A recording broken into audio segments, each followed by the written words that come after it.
അറസ്റ്റിലായ രാഹുൽ മാങ്കൂട്ടത്തിലിനെ 3 ദിവസത്തേക്ക് SIT കസ്റ്റഡിയിൽ വിട്ട് കോടതി. കസ്റ്റഡി അപേക്ഷ പരിഗണിക്കും മുൻപ് ജാമ്യാപേക്ഷ പരിഗണിക്കണമെന്നും അറസ്റ്റ് നിയമവിരുദ്ധമാണെന്നുമുള്ള രാഹുലിന്റെ വാദങ്ങൾ കോടതി തള്ളി. കസ്റ്റഡിയിൽ ലഭിച്ച രാഹുലിനെ വിശദമായി ചോദ്യം ചെയ്ത ശേഷം തിരുവല്ലയിലും പാലക്കാട്ടും എത്തിച്ച് തെളിവെടുക്കും.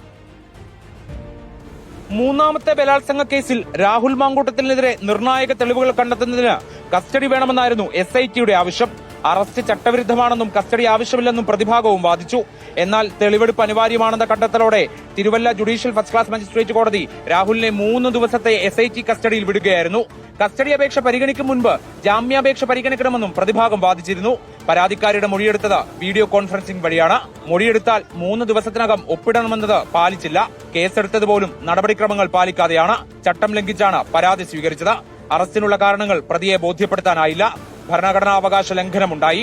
സാക്ഷികൾ വേണമെന്ന മിനിമം മാനദണ്ഡം പോലും പാലിച്ചില്ല. രാഷ്ട്രീയ പ്രേരിതമാണ് കേസ്. തന്നെ കൊണ്ടുനടന്ന് പ്രദർശിപ്പിക്കാനാണ് പോലീസിന്റെ ശ്രമം. അറസ്റ്റ് ചെയ്തപ്പോൾ തന്നെ ആവശ്യത്തിന് സമയം കസ്റ്റഡിയിൽ വെച്ചിട്ടുണ്ട്. ചാടിക്കേറി അറസ്റ്റ് ചെയ്യുകയാണ് ഉണ്ടായത്. കണ്ടുകിട്ടാനായി തെളിവുകളില്ലെന്നും മെനഞ്ഞെടുത്ത കഥയാണെന്നും പ്രതിഭാഗം വാദത്തിൽ ആവർത്തിച്ചു. എന്നാൽ അറസ്റ്റ് നോട്ടീസിൽ രാഹുൽ ഒപ്പിടാത്തത് എന്തുകൊണ്ടെന്നായിരുന്നു കോടതിയുടെ മറുചോദ്യം. അതേസമയം രാഹുലിൽ നിന്ന് കൂടുതൽ ഇലക്ട്രോണിക് ഡിവൈസുകൾ കണ്ടെടുക്കാനുണ്ടെന്ന് പ്രോസിക്യൂഷൻ കോടതിയെ അറിയിച്ചു. നാളെയും മറ്റന്നാളുമായി ഈ തെളിവെടുപ്പ് പൂർത്തിയാക്കും. റിപ്പോർട്ടർ, തിരുവനന്തപുരം.